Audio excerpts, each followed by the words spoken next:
जरांगेंनी 50% वर्गीकरणाचा लढा सुरू करावा. प्रकाश आंबेडकर यांनी जरांगेंना आवाहन केलंय. वर्गीकरणाचा लढा केला तरच आरक्षण मिळेल. वर्गीकरणाच्या लढ्यामुळे अपेक्षेपेक्षा जास्त आरक्षण मिळेल असं प्रकाश आंबेडकर म्हणाले.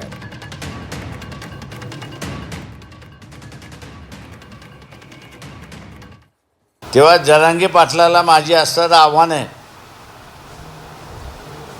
त्याला समजत नाही हे तर मलाही माहिती आहे. काका, त्याच्याबरोबर जे बुद्धिमान लोक आहेत ते सुद्धा आता कंटाळलेले आहेत. मराठ्यांना आरक्षण पाहिजे असेल ते त्याला म्हणा 50% वर्गीकरणाचा लढा सुरुवात कर.